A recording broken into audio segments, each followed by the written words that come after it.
This joy that I have, the world didn't give it to me. This joy that I have, the world didn't give it to me. This joy that I have, the world didn't give it to me. The world didn't give it, the world can't take it away. Everybody, this joy that I have, the world didn't give it to me. This joy that I have, the world didn't give it to me. This joy that I have, the world didn't give it to me. The world didn't give it, the world can't take it away. This strength that I have, the world didn't give it to me. This strength that I have, the world didn't give it to me. This strength that I have, the world didn't give it to me.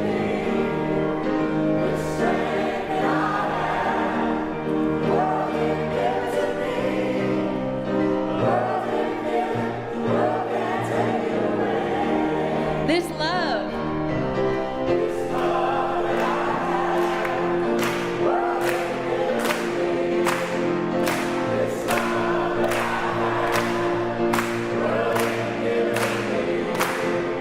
This love that I have, the world didn't give it to me. The world didn't give it, the world can't take it away. The world didn't give it,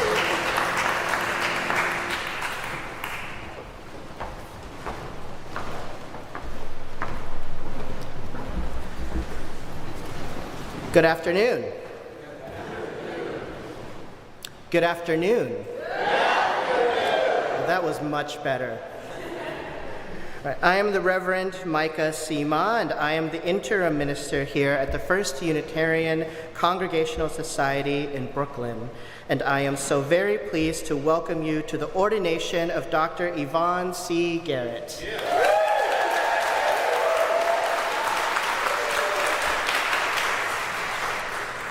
And I especially want to welcome all who are attending online. Cameras back there, just give them a wave. Hello.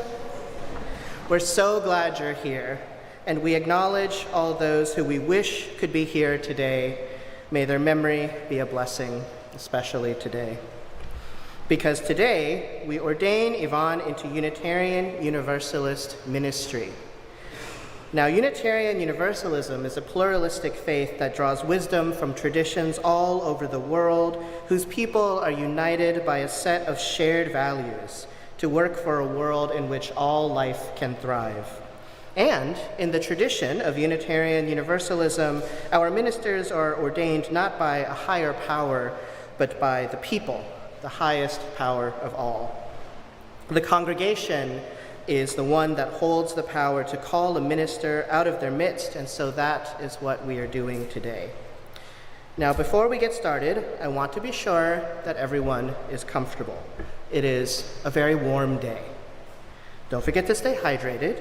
If you need the bathroom because of all the hydrating that you've been doing, they are downstairs. There's a spiral staircase in the back corner. You can follow the signs down to the bathroom. If you need assistance, please raise your hand, and someone will assist you in taking the chairlift down to the sidewalk, where you'll re-enter via the chapel to take another chairlift down to the bathrooms. If you need to stand and stretch and walk around during the ceremony, please feel free to do so, especially the children. Though it may feel very ceremonial today, we still do want people to be themselves and to be comfortable. Got that? Yeah? All right. And now I invite up our first speaker, Robert Wesley Anthony Taylor, Jr. Oh, my bad. I'm so sorry. No, there is a chalice lighting. I invite up Lydia to read our chalice lighting words, and Tom Check will light the chalice.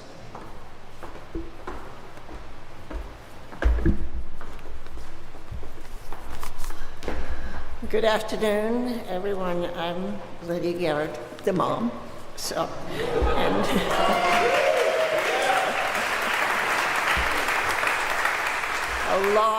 long-time Unitarian since before Yvonne was born. So what I want to share today in our chalice lighting is a part of a poem by Douglas Taylor, it's adapted, called The Symphony of Life. Life at its highest and sweetest is a sharing. Life is a sharing of our melodies, of our love and interest, of our yearning and questions. Unitarian. We gather this morning as individuals creating harmony in community together. The world is rife with discord and trouble. Injustice and suffering weigh us down and trip us up and stop our voices. May we learn to trust each other in our own voices, in the light of our faith as represented by this chalice. May we trust that we have a part in this symphony and we can join in this chorus and bring some beauty into the cacophony around us.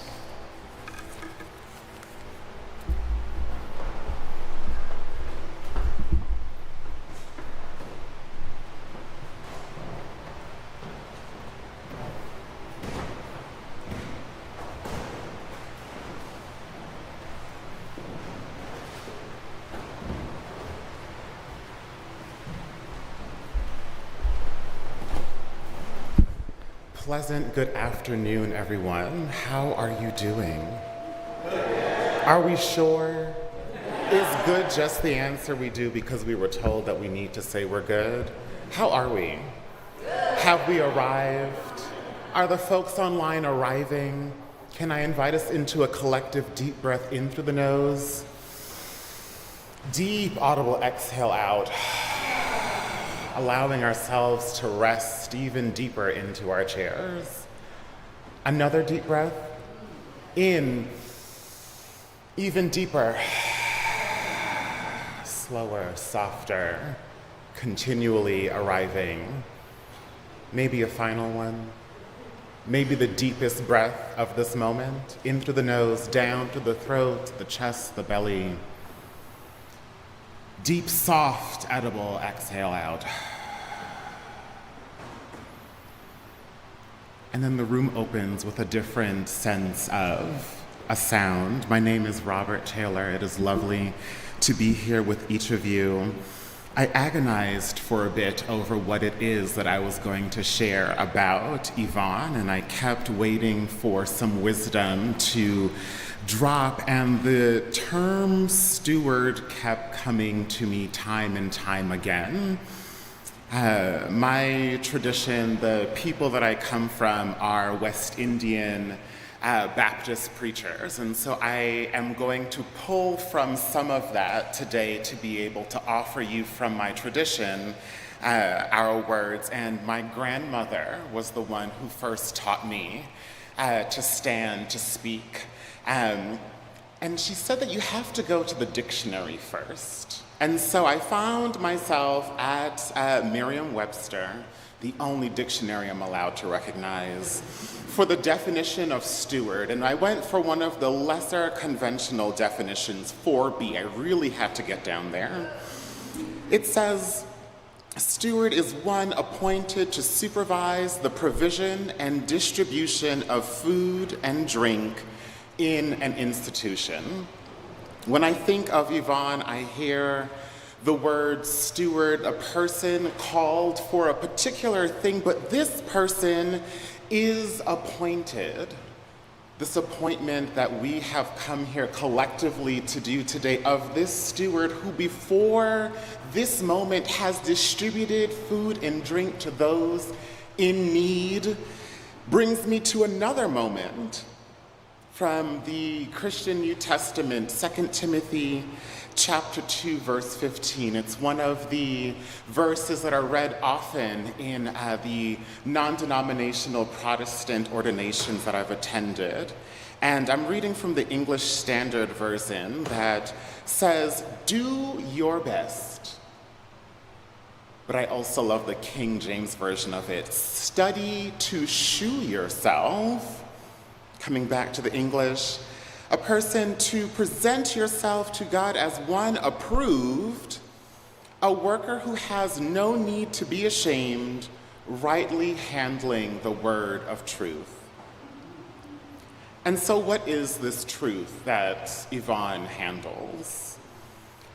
From the UU values of interdependence, of justice, the truth of pluralism, the truth of equity. Maya Birdsong, the author of How We Show Up, Reclaiming Family, Friendship, and Community, offers a meditation on the stakes of our survival, positing that the only route for that is connection. And so I offer you this quotation from Birdsong's book, writing, "The places that I've found the strongest, most expansive, boundary-bending, inclusive examples of family and community are among the people who experience the most adversity and oppression. The people who have been always at the forefront of progress in America. Poor people, queer people, Black people, unhoused people, especially the women and gender nonconforming people among them, to varying degrees operate outside convention because the convention has rejected us. People do not survive racism, xenophobia, gender discrimination, and poverty without developing extraordinary skills, systems, and practices of support." And so here we have a wonderful human, tested, approved, appointed in this moment, of extraordinary skill, adept at system navigation, and poised to continue this transformational practice of support. Thank you all for being here.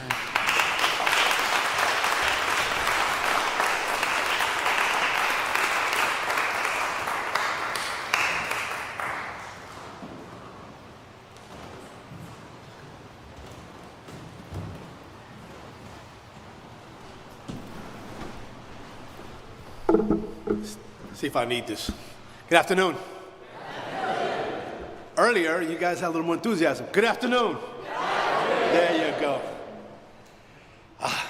Thank you for inviting me, Yvonne. Not only do I feel honored, but I'm asking myself, why me? Why was I chosen? And it was just mentioned, we're appointed, right? We are where we are because others have faith in us, trust in us, expectations in us, whether we live up to those ideals. Some days we do rise to that occasion. Many times we fall short of that.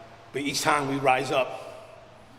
And that's why we're here, because the fight is hard every day. But let's just pause right now and celebrate. Celebrate Yvonne, what led her here, starting with Mama.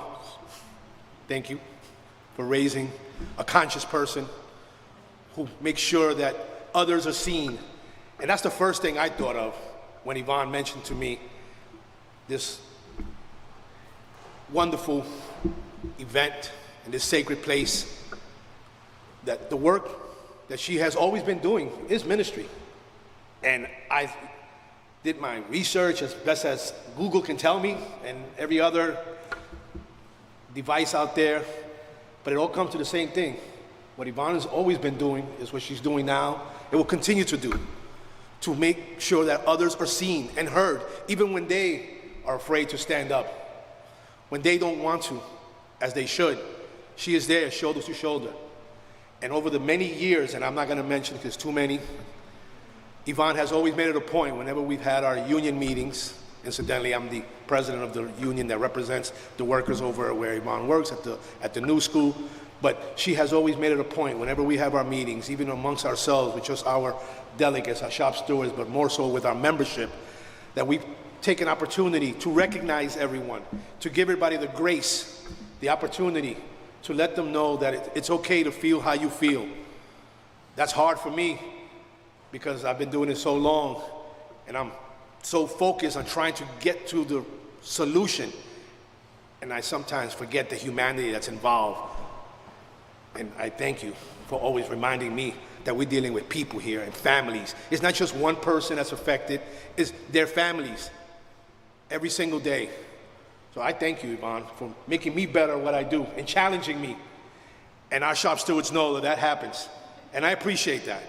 I don't like it, but I appreciate it. At that moment, I don't. My wife couldn't be here unfortunately, she has some family emergency. But when I say, oh, I had a meeting and Yvonne was there, she knows who Yvonne is because we have conversations. And I always say, Yvonne has always been there to make me better at what I do, to challenge me, to make sure that I live up to the title that I hold, to the ideals that I feel in my heart that got me into this movement many, many moons ago. So I thank you for making me part of this experience. I'm honored to be here amongst everyone. I'm going to start looking up where's the closest Universalist church in my area. I live in the Bronx, so let me know. Because there's nothing here that I've seen that pushes me away. I feel invited. I feel welcomed. Everything that you stand for is what I believe in. I think the labor movement and the clergy and all kinds of social movements, they're not separate. We're together. We've just been divided. And again, thank you, Yvonne, for making sure that those connections are there and for allowing all of us to be seen and to be heard. Thank you. We appreciate you. We love you. Thank you.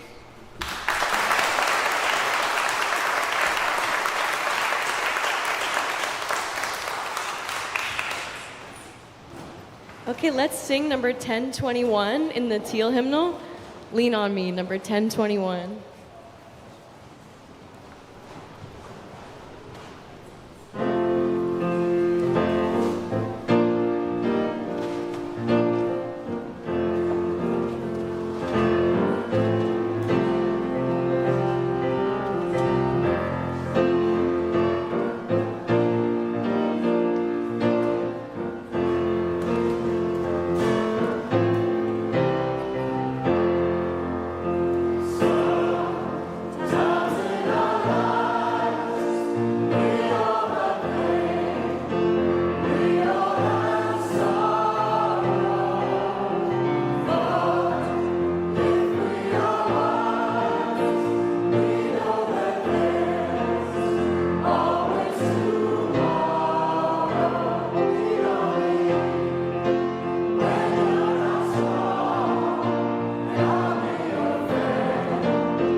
So just call.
bring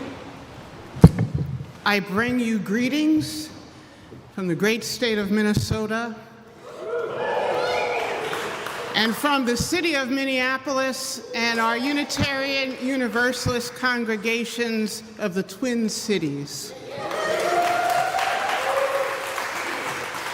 I bring you greetings and thank you from those congregations, our congregations who receive well wishes and cards and emails and texts of support and love during the winter months. Thank you. The resistance is alive and well throughout this country. Now, we Unitarian Universalists know a lot about a lot of things. We are some of the most educated, well-informed people on the planet. Small groups of us could dominate Jeopardy for weeks. We can do the New York Times crossword puzzles in ink, that's right.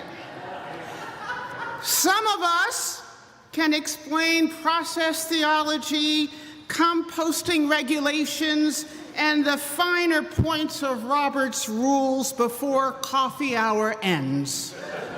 And the cookies are gone. We know which president signed which legislation and who was standing by to receive the pens.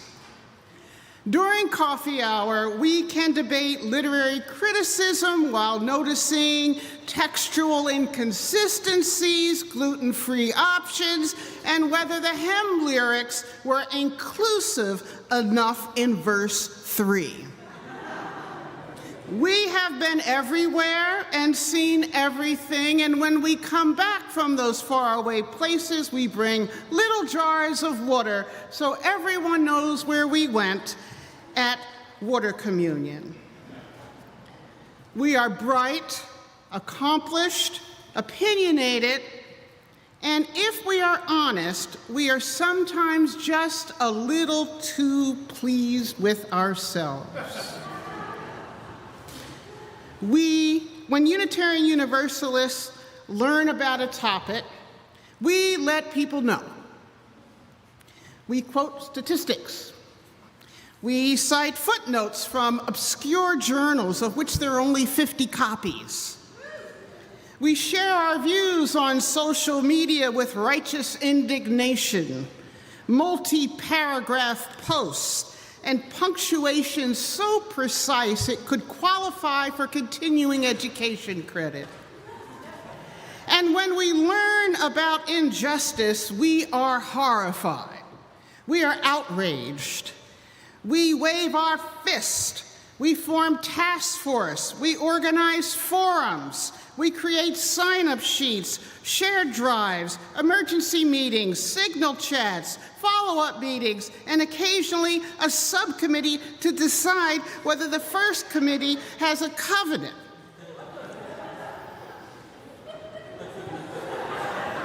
Sound familiar? Religious liberals, like us, have an impulsive tendency to do and to speak. We are pragmatists and activists who have organized for reform throughout our history and changed our movement and changed the history of this country that is deeply contradictory. We learn about the causes, study the issues, and work to transform the world. But friends, sometimes we miss the point. The late Unitarian Universalist minister, the Reverend Carl Wennerstrom, once described the biblical scene in which Jesus carries the cross to Calvary. He said that the first liberal is there helping Jesus. But when the cross is placed on the ground and Jesus is nailed upon it, the liberal is nowhere to be found. Perhaps that liberal is off trying to get a stay of execution, a reversal of the conviction, future support for Jesus' family, decent burial arrangements, or petition to Rome about the irresponsibility of Pilate. Now, friends, it's a little bit humorous because it's painfully close to true. We do know how to work a petition. We can find a grant. We can write a policy. We can turn a crisis into a listening session with snacks. And all of that matters deeply. But Wennerstrom's point is that we liberals are often absent at the point of crucifixion, at the place of personal suffering. Sometimes we become so caught up in changing things for the better that we forget the sacred, frightening, fundamental imperative of being with one another in pain. Not to solve, not to advocate, not to fix, not to gain a program outcome or a measurable deliverable. Just be with. To be with in love. To be with in compassion. To be with in the kind of presence that is both holy and unnerving. And that, dear friends, is why congregations need ministers. That is why you ordain ministers to lead. Not perfect ministers, but bona fide clergy who can lead, collaborate, guide, bless, challenge, accompany, and occasionally remind everyone that they're there to serve the congregation in all kinds of weather. Congregations gather people when they feel doomed, confused, and lost. They are also watering holes of possibility, change, and hope. People come to congregations with their grief, their babies, their breakups, their diagnosis, their contradictions, their spiritual hunger, and all their sacred mishigash. They come when they find love and when their babies die. They come when the world is on fire and where their own inner world has quietly collapsed. Ministers step into those liminal spaces between doing and being. Ministers help people pause, reflect, breathe, tell the truth, and see yet again. Ministers stand at the intersection of committee meetings and the crucifixion, the board agenda and the hospital room, the budget spreadsheet and the broken heart. This is what we do. Amen, ministers? Amen. This is what Yvonne does, and this is what she's been called to do in Unitarian Universalism. Now, Yvonne knows all too well that serving a congregation made up of some of the best educated, most well-informed people on the planet will not be easy. We could be a handful, amen? We are beautiful, we are brilliant, but we can be exhausting. We can turn one sentence in the order of service into a theological symposium with feelings. Now, Yvonne, we know you already have many of the tools for this work. Your internship committee here said that you do. Your seminary said that you have these tools. I said you had these tools when you did clinical pastoral education with me. And most of all, the Ministerial Fellowship Committee of our association said that you have these tools. And if the MFC looked you in the eye, asked you those questions that they do, and you are still here smiling, beloved, and that is evidence of your grace and potentially an advanced nervous system. But Yvonne, there are a whole lot of things that they did not teach you in seminary.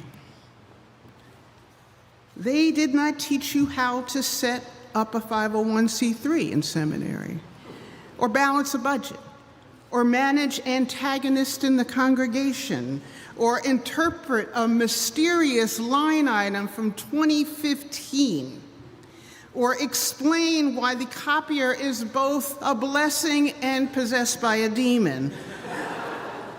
They did not teach you to do the unplugging of the toilet. They didn't teach you how to do that just before you have a memorial service. They did not teach you how to preach at 3 and then have 3 meetings, 2 pastoral emergencies, 1 angry email, and a congregant who begins a sentence with, "I just have a quick concern." Friends, there's no such thing as a quick concern. And then they did not teach you nearly enough about the role of cotton candy and steel in your ministry. Now, this elective was missing from the syllabus. So, Yvonne, today, on this day of your ordination, may I please provide a tutorial.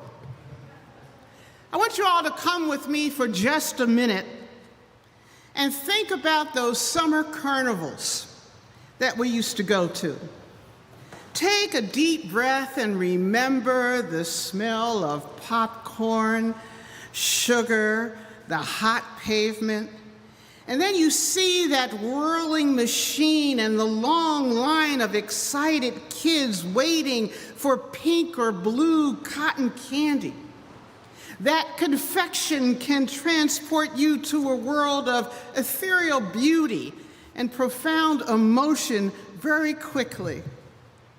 That delicate sweetness gives you a lingering taste of wonder and joy as you tear off a pillowy clump and let it melt into your mouth.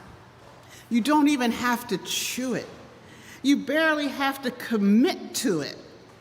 It just dissolves.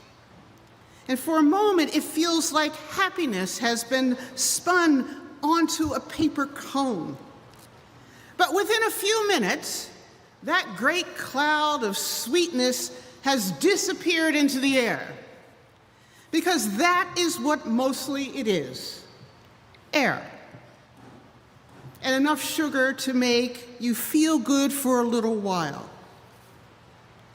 We ministers can dispense cotton candy sometimes when we do not want to help our people sit at the crucifixion. Cotton candy is the sweet, easy things we say when the real thing is too hard.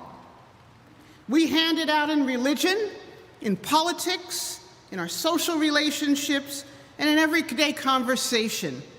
Someone says, "How are you?" And we answer with cotton candy, "Oh, I'm..."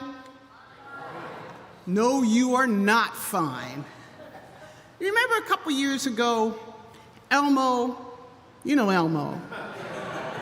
Elmo asked the internet, "Hey, how's everybody doing?" Innocently.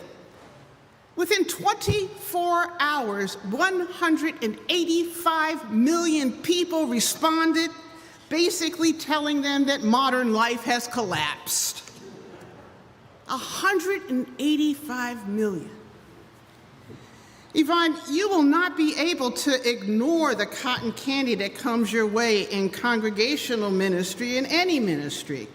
Sometimes you'll have to have a bite with your people. Sometimes cotton candy is not evil. Sometimes people need a little sweetness. Sometimes they need a little laugh, a soft word, a simple blessing, a moment of delight, a little fairy floss of hope to get through that day. But a cotton candy diet is not sustainable. Eventually, the sugar high comes down and the congregation still needs nourishment. The people still need the truth. The spirit still needs formation. The world still needs courage. And the soul cannot live forever on spiritually flavored air. Despite all the impressive characteristics of Unitarian Universalism that I named earlier, there is plenty cotton candy in our congregations. There's cotton candy about white supremacy. Oh, racism's just something that those other people do. There's cotton candy about authoritarianism. Oh, surely that could never happen here. There is cotton candy about inequality. Well, if they just worked a little harder, everything would be better. There is cotton candy about conflict. We are a covenantal community. So why is everyone acting like Thanksgiving dinner at this meeting? Sweet, easy eating, isn't it? Sweet, vapid avoidance. Friends, it is the job of the minister to offer something more nourishing than cotton candy, something that means carrots, something that means kale, tofu. The minister's task is to provide lasting nourishment, moral substance, spiritual guidance, and courageous truth-telling. The minister must see through the fairy floss and notice the ache being held tightly in that cardboard cone. The other tool, Yvonne, that's needed for ministry that you didn't get in school is steel. Now, unlike cotton candy, which fluffs up of air in seconds, steel takes time. Iron ore comes out of the earth rough and uneven. It must be purified and melted down, heated to tremendous temperatures and shaped. The metal worker pounds it in the forge until it becomes useful, durable, strong enough. Now, in many cultures, the alchemist, the smith, the artisan, they're woven together. Their power transforms the material world, and they are revered and sometimes feared, these people. They were the shamans, the priests, the craftspersons, the minister. In our culture, we associate steel with resilience, strength, and steadfastness. We have a whole family of expressions and metaphors: ironclad, nerves of steel, a mind like a steel trap. The German root carries the sense of standing fast, standing in place, being firm. Now, Yvonne, there will be times when you must stand in place and be firm. You will have to be clear and rooted. When covenants are broken, when harm is denied, when threats are made to the well-being of your congregation, when the vulnerable are placed at risk, when someone tries to confuse niceness with love or avoidance with peace, in those moments, you must stand fast. But most of the time, Yvonne, I'm not inviting you to become the finished steel product too quickly, because the finished product can become rigid and inflexible. Ministry does not ask you to become a sword and stay sharp all the time. Nobody wants a minister who walks into every meeting with a medieval weapon with a stole. Instead, I'm inviting you to join your clergy colleagues down here in the forge. That is where ministry happens, in the heat, in the relationship, in the reshaping, in the holy pressure of real people, real grief, real conflict, real hope, real budgets, real history, and real love. In that furnace, mutuality is formed, Yvonne. In that furnace, possibility is molded and reshaped again and again. Yvonne, it's hot in that fire. You're gonna have to take that robe off. It's the heat being shaped by the intensity of your passion and your call. It is a heat becoming the right tool at the right time. You will be shaped by temperatures or events in the world, in your community, in your family, in your congregation, in your life. Stay in the fire, Yvonne, long enough to be formed, but do not forget to breathe. Ministry is not a call to become ash. It is a call to become a useful, faithful tool that is alive. A congregation and its minister will experience setbacks and failures, just as iron must be tempered repeatedly before it becomes quality steel. Good ministry takes time, friends. Mature ministry takes heat. Faithful ministry requires both tenderness and a backbone. Yvonne, your achievements, your confidence, your goodness, and your intellect are not only things that qualify you for this work.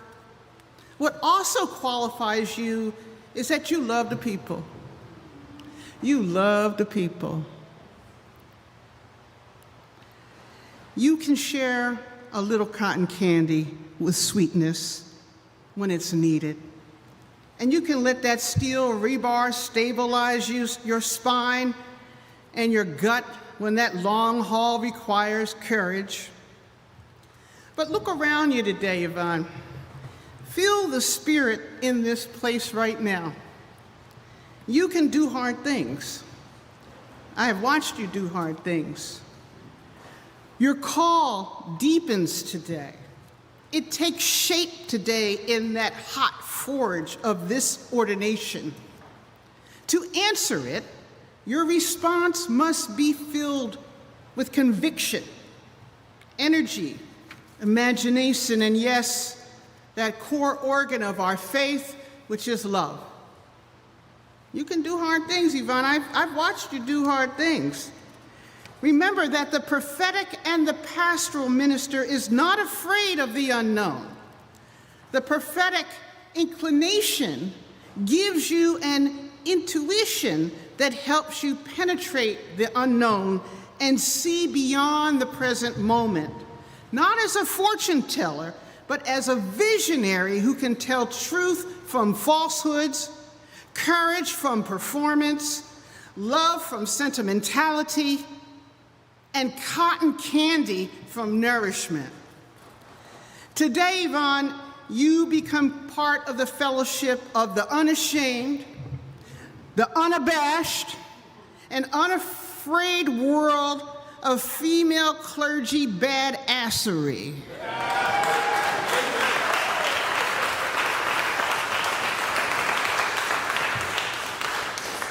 And let the record show, clergy badassery does not always look dramatic. Sometimes it looks like preaching truth. Sometimes it looks like holding silence. Sometimes it looks like answering the phone. Sometimes it looks like saying, no, we are not going to handle this through gossip disguised as concern. Yvonne, the die has already been cast, and you have stepped over the line. The decisions have been made. Your name is now written in the ledger of those who have said yes to this holy, impossible, beautiful work of ministry.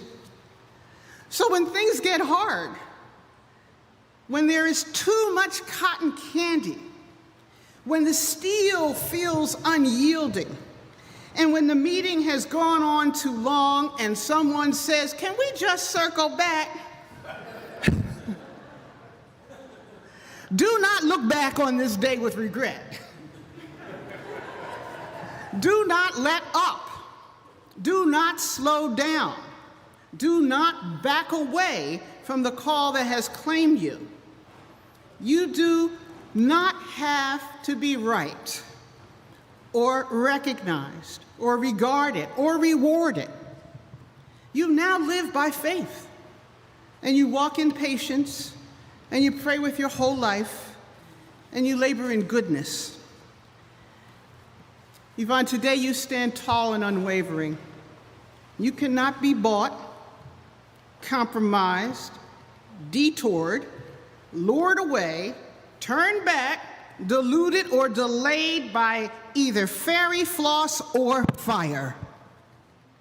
Do not flinch in the face of sacrifice or hesitate in the presence of adversity or negotiate with any kind of cruelty or meander in the maze of mediocrity.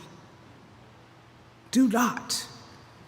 Dear friend and now colleague, preach what you know, keep learning what you don't know, love the people, tell the truth, work hard, and just before you get too tired, stop, breathe, take a nap, drink some water, eat something that's not served in a paper cone, and then get back to work. You are loved. You have what you need. Be not afraid.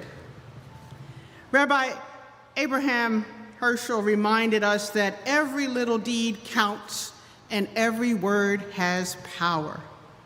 So Yvonne, the next time you go to the carnival, get yourself some cotton candy. Enjoy the sweetness. Laugh with the kids. Let it melt in your mouth and onto your tongue. But notice carefully that the fairy floss is being transformed inside a powerful steel vat that does not stop creating wonder. Cotton candy and steel. Yvonne, use them judiciously, use them faithfully, use them with humor, and may your ministry be sweet enough to heal, strong enough to hold, and brave enough to tell the truth. I love you. Blessed be.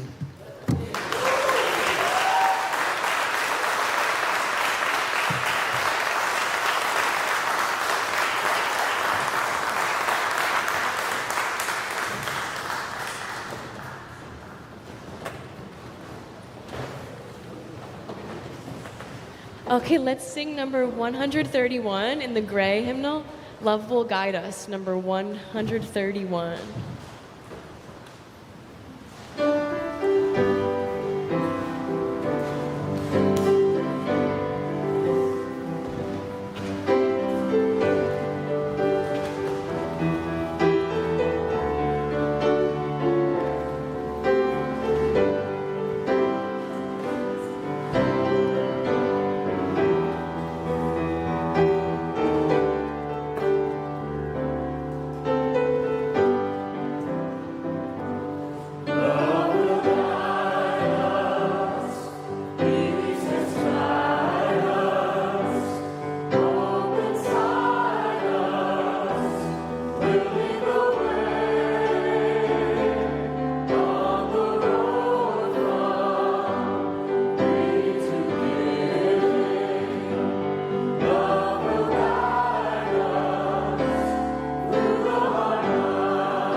Good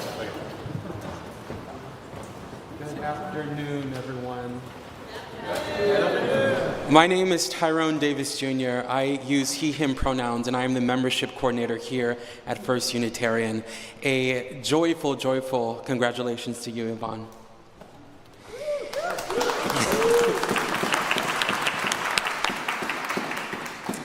Today's offertory will be shared between First Unitarian and the World Central Kitchen.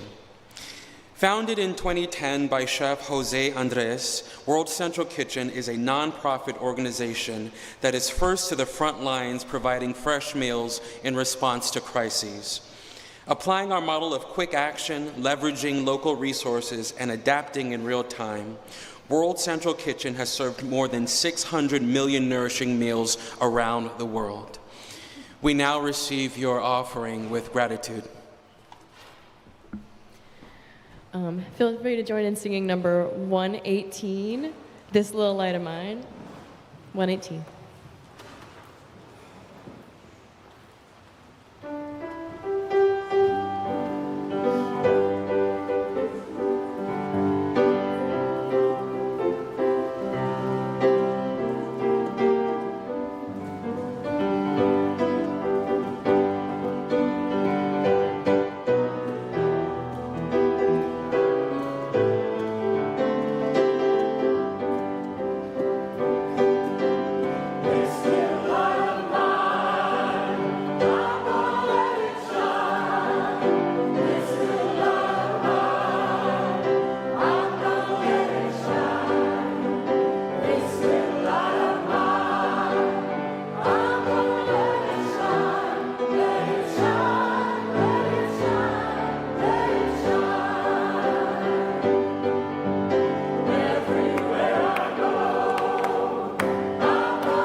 Hello all.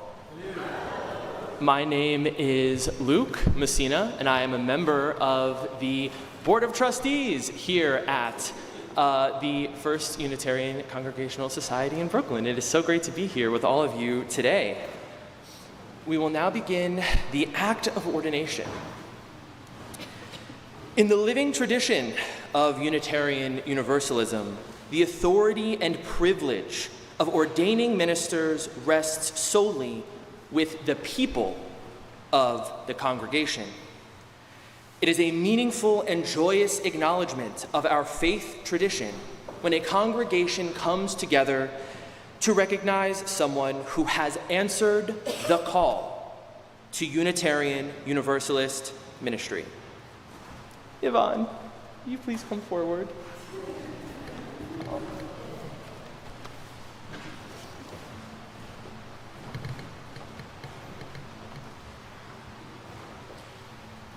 Yvonne, we recognize your calling and desire to serve our faith.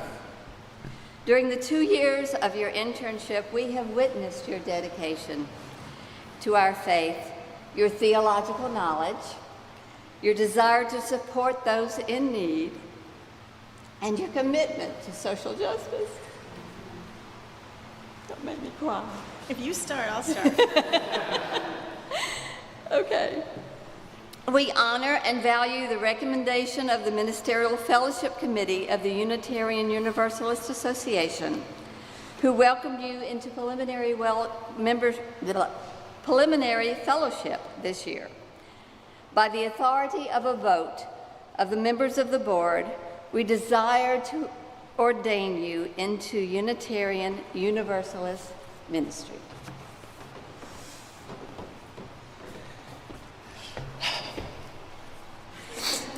Yvonne, we offer you ordination and all its attendant rights, privileges, and responsibility.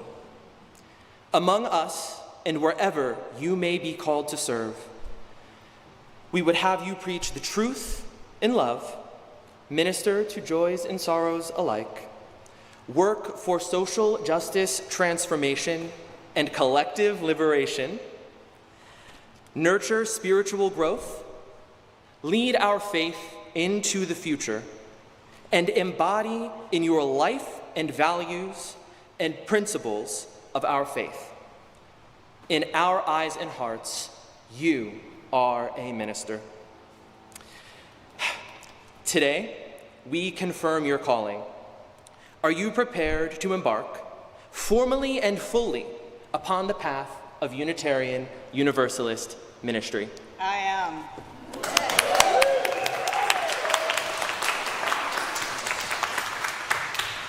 Members of the First Unitarian Congregational Society of Brooklyn, New York, will you please rise in body or in spirit? Members, please join together in the words in your order of service. Yvonne, may you comfort the suffering and do your part in healing a broken world. Remember those in our tradition who came before and help prepare a place for those who will come after.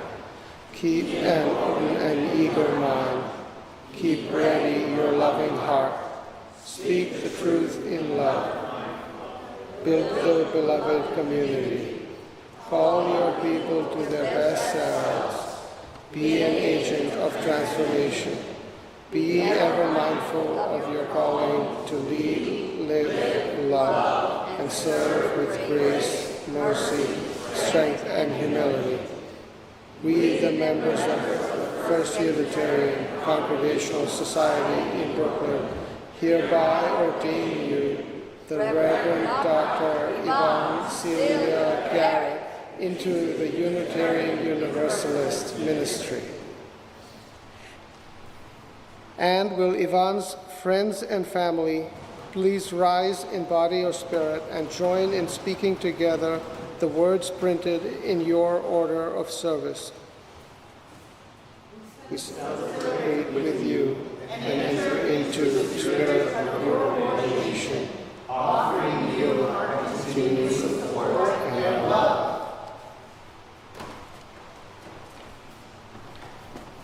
Thank you. Profound thanks to all of you here today and online who have helped me to this place on my journey. I profess my solemn vow to continue to minister to all living beings who cross my path, to do the hard work of good trouble, of speaking truth to power with love at the center, and guided by the steadfast hope that defines our faith. Will all who wish to add their love and encouragement to this ceremony please also rise in body and spirit, and those online join us all in affirmation of this ordination. Today, as we recognize your ordination, We bless your ministry and ours with it. Let us all say together, blessed be in solidarity, and amen to whatever works for you.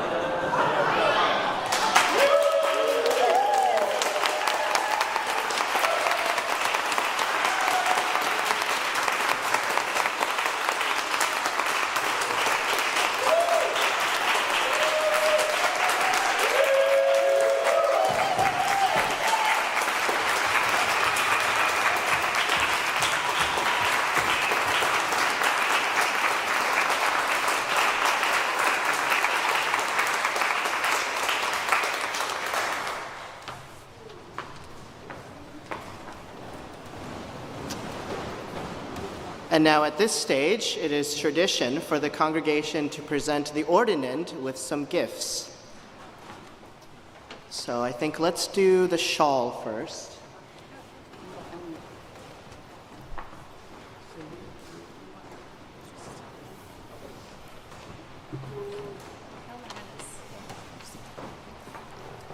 Hello, my name is Lee Pardee. I'm a longtime member here at First Unitarian. Yvonne, thank you for your care for this congregation, especially for our folks who attend services online. On behalf of the Shawl Ministry, I present you with this shawl crafted with loving kindness. Whenever you wrap it around you, we hope you feel the warmth and love of this community.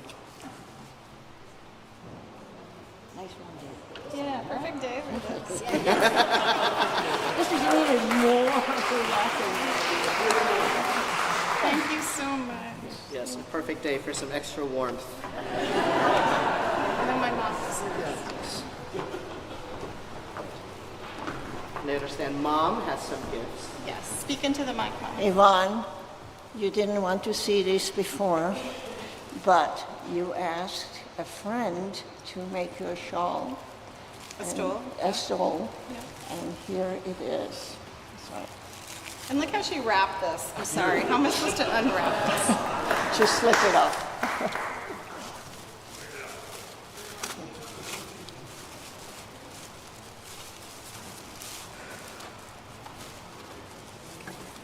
This friend is a master quilter.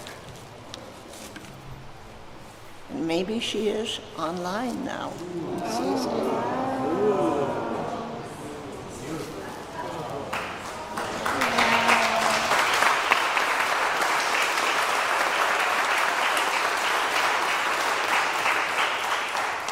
And being a crafter myself, I couldn't resist. So this is from your mom. Who taught me to always not tear the paper, which I'm actually going to tear the paper. Because it can be recycled, reused. Oh, wow. Oh, wow. And before you put it on, in the back, what you see, Is that a computer? this is part of your mom's dress, something from your grandma, from your brother, Yeah, okay. from your dad, Okay. and from your sister. My whole family. Wow. I know you love flowers and you love the mountains. So.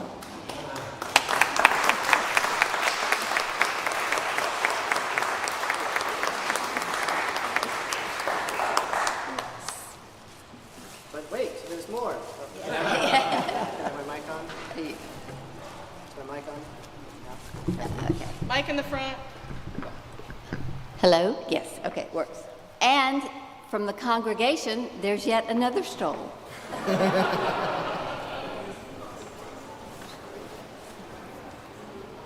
Oh, wow.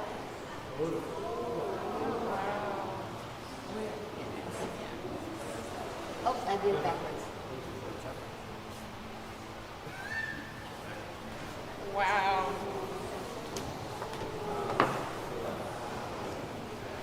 Wow. Blessings to you in the future. Thank you so much. There's one more thing, something practical that we think would. Something practical? Yes. So this is my unveiling. Oh, yes. Thank you. And there's one final gift. Rev, can you bring me that hot pink Oh, notebook? you need to speak into the mic. Yes, I do, and that is actually part of my calling, to speak into the mic. Rev is bringing me a gift that is not yet created.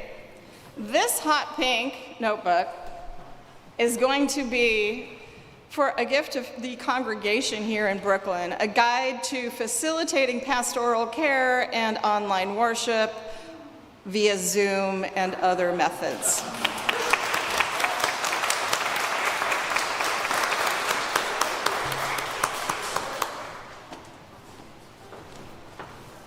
Can I sit down now?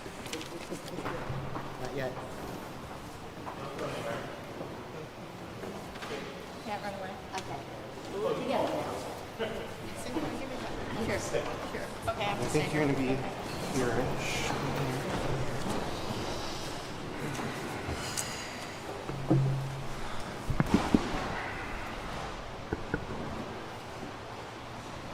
As your order of service says, I am the Reverend Kevin Jago.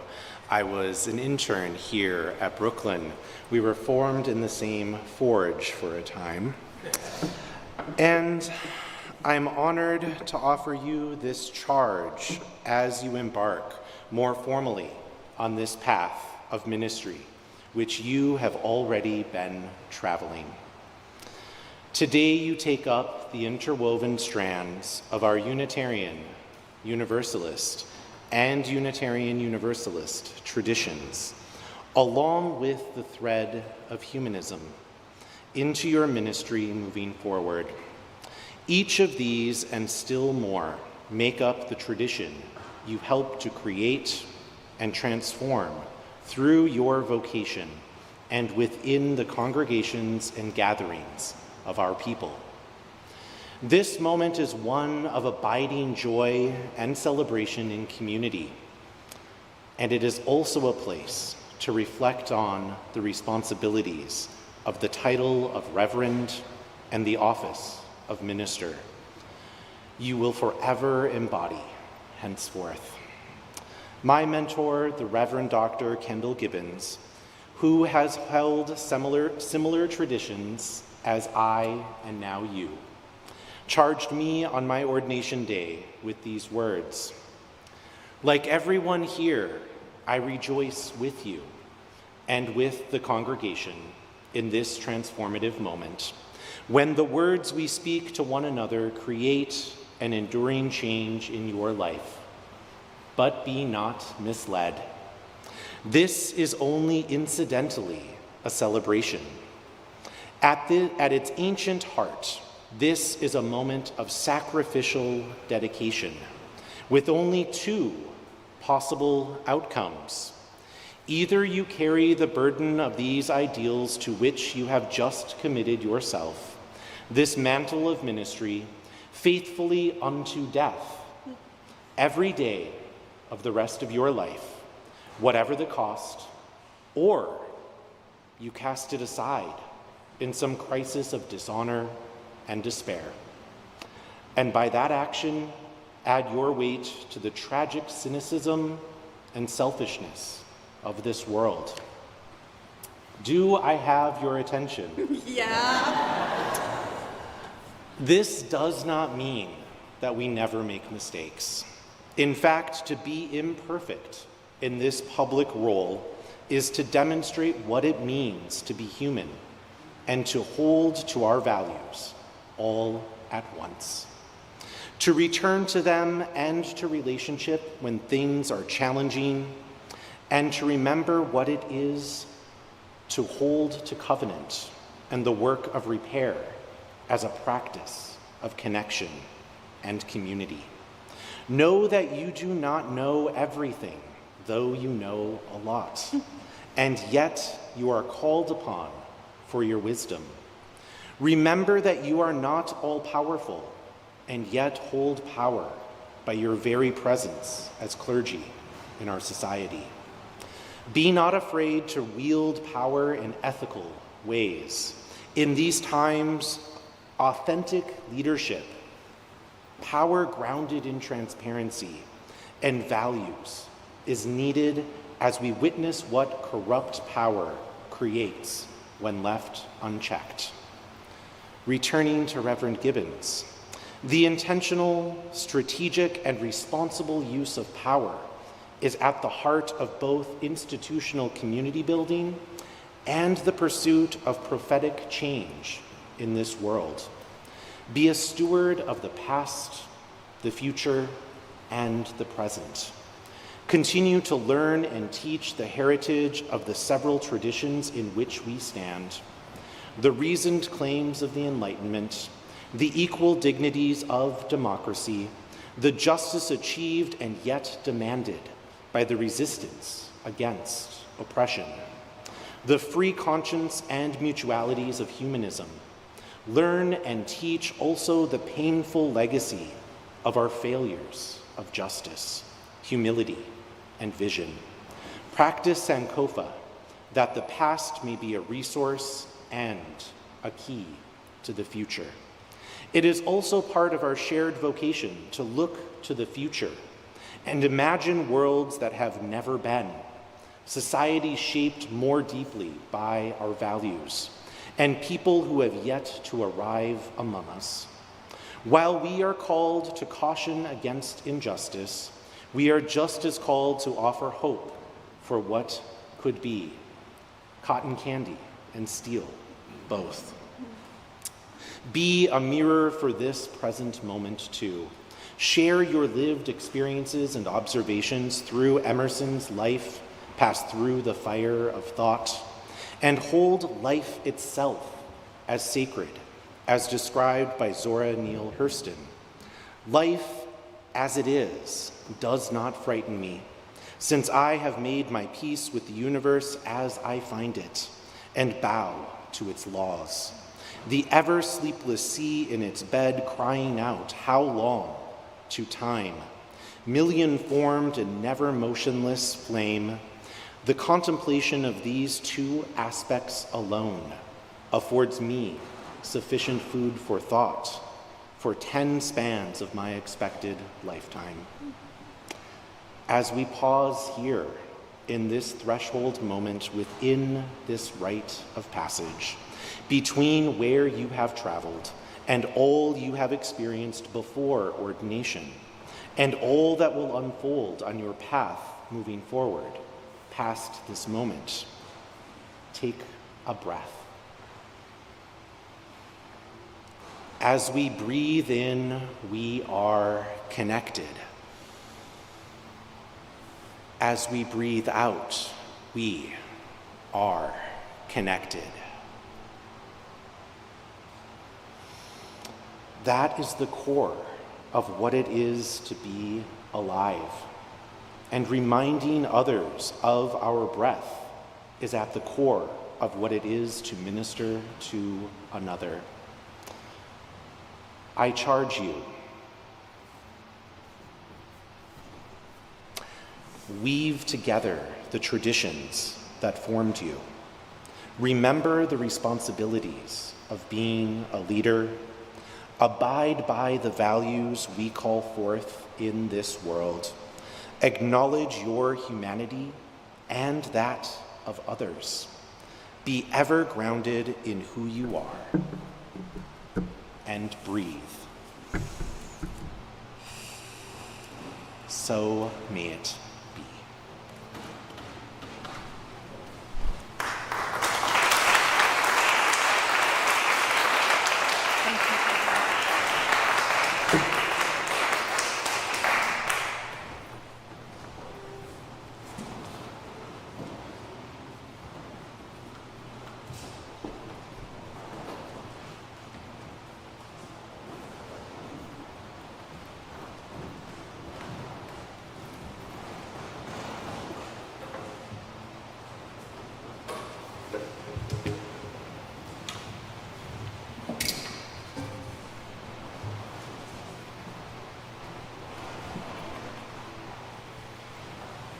Feel free to sing along whenever we say come on up to the house and welcome Yvonne up to the house where she's being ordained. Well, the moon is broken and the sky is cracked. Come on up to the house, and the only things that you can see are all you lack. Well, come on up to the house. All your crying ain't good. Come on up To the house, come down off that cross. We need your wood. Come on up to the house. You got to come on up to the house. Come on up to the house. This world is not my home. I'm just passing through. Come on up to the house. There's no light in the tunnel, no irons in the fire. Come on up To the house. and you're singing lead soprano in a drunk man's choir. Come on up to the house. Does the world seem good, action and hope? Come on up to the house. Well, the seas are stormy, you can't find no port. Come on up to the house. You got to come on up to the house. Come on up to the house. This world is not my home, I'm just passing through. Come on up to the house.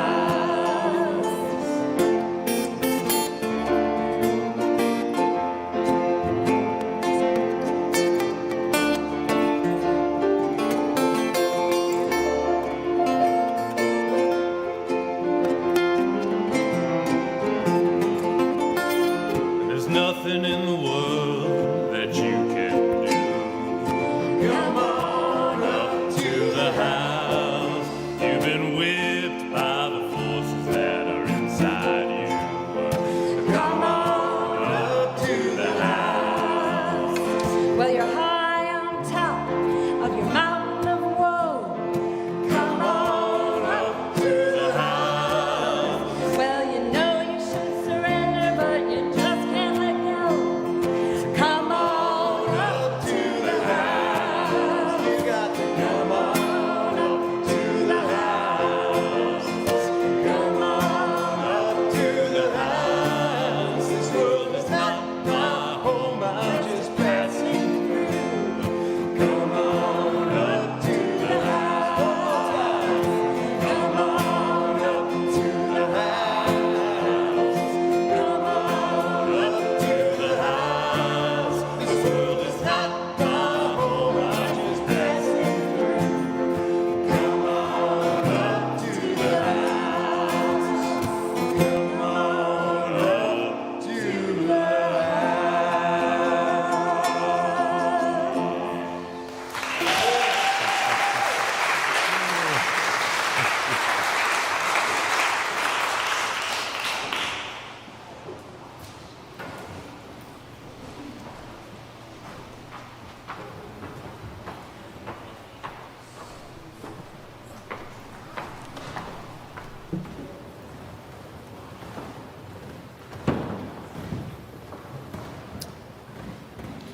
And now we have come to the laying on of hands. The chair will make sense in a moment.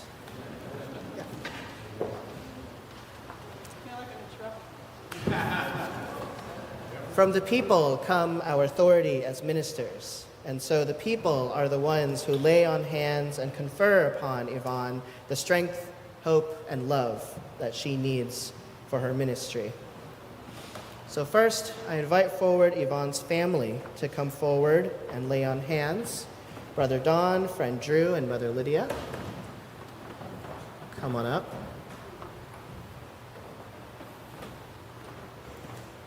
Yeah, you can place a hand on a hand or on a shoulder. There we go. And now I invite all of Yvonne's colleagues to come forward and lay on hands. This includes the Teamsters, UU clergy, and non-UU clergy. You are all colleagues. Come on up, lay on hands. You can lay hands on someone who is laying hands on Yvonne because, Yvonne only has so much space. Yep. All right, as long as you are touching someone who is touching Yvonne, that works. There we go. And now everyone else, I ask you to rub your hands together. Rub your hands together. Do you feel that warmth rising up, that heat coming up in your hands? Online folks too. I'm not sure which camera to look at, but online folks too. You should be rubbing your hands too. Get them good and hot. All right, and now face your palms toward Yvonne. Online folks, you'll face your palms toward the camera. Send that warmth, that life, that spirit toward Reverend Yvonne now. Reverend Yvonne, may you carry the warmth and love of this day forward through every day of your ministry. May you bring the people you minister to this hope and this blessing. May you always find the strength you need to do justice, love mercy, and be undaunted by the world's grief. Thank you, Reverend Yvonne, for answering the call. Amen. Amen. Blessed be.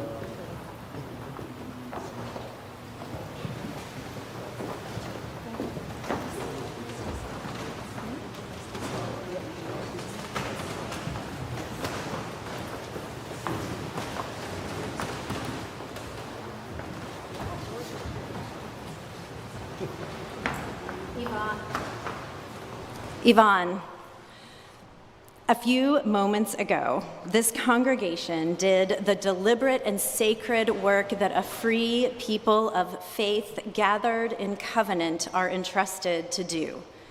They said yes, and they made you a minister.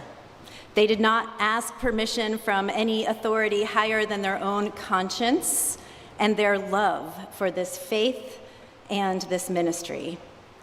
And now it falls to me and to all those I speak for this day, the ministers who hold fellowship in the Unitarian Universalist Association and the members of the Unitarian Universalist Ministers Association, to do the next thing.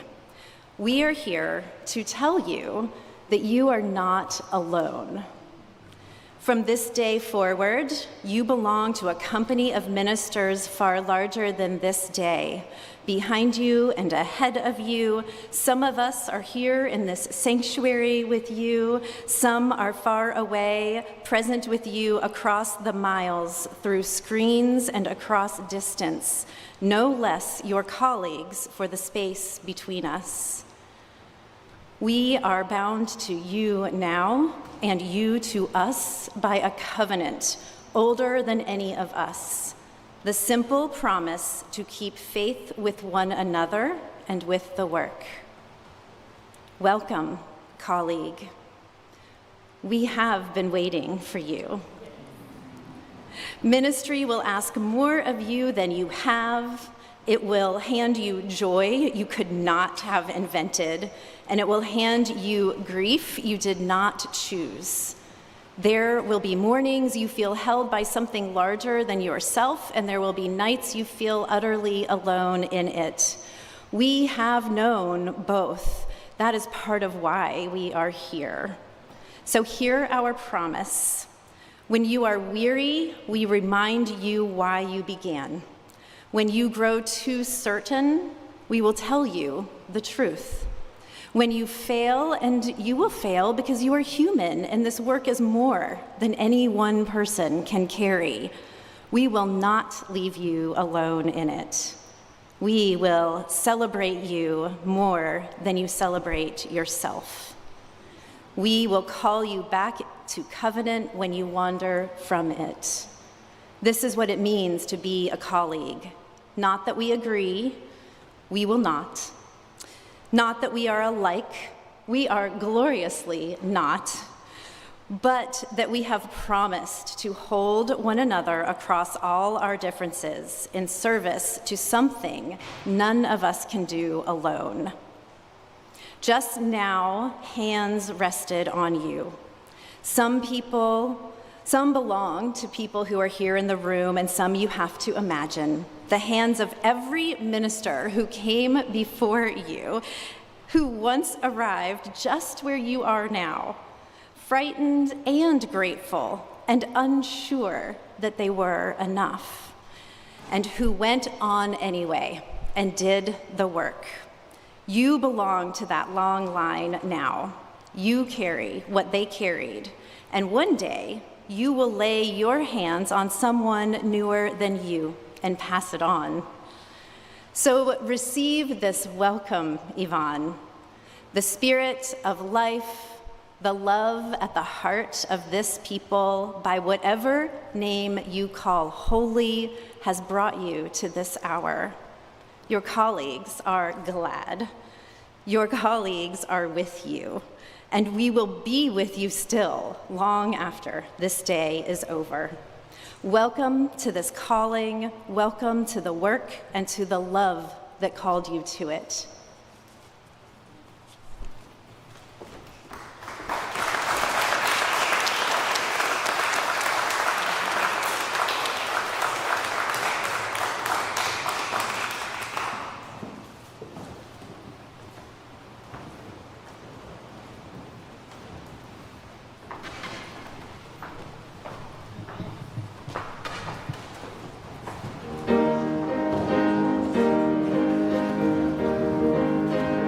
We're going to start with this love that I had.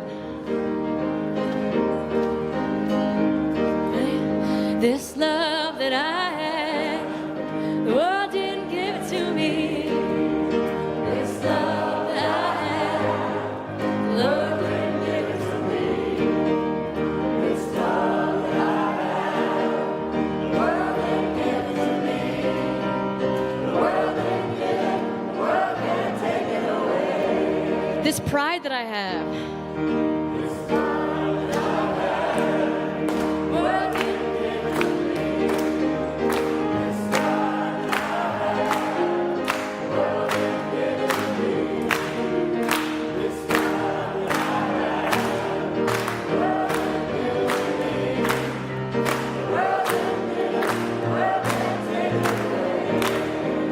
Strength.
I almost said, dearly beloved, we are gathered here today, but I'm not going to do that. I'm feeling very blinged out, so thank you for all the beautiful gifts. Thank you all for showing up and sticking it out in this heat. I would individually thank all of you, but I am just blown away with the love that I'm feeling from everyone in this room. I really want to thank all of the congregation, all of my beloved family members, all of my friends, all of my mentors, all of the people who have guided me along to this path. The 1205 Teamsters for showing up in force. My neighbors, my boxing trainer, my friends, my colleagues. I'm gonna miss some people, I know that. And I really just wanna say thank you, and I have one more gift that I ask of you, that what you heard today is an example of what I believe is the way we need to be in this world right now. So please, be kind to a stranger, talk to an unhoused person, take care of a feral cat. Whatever it is you need to do, be kind to yourself, love yourself, and through that you will be showing your love for me. And I'm gonna say what I'm always gonna say, whatever word works for you at the end of this. Blessed be, amen, asha, etc. Take care of yourselves. And now it is time to go to let family and shop stewards and clergy please process out first, and friends, follow us out into the reception where there is Prosecco and cupcakes and lots of other food that I don't know about. Thank you.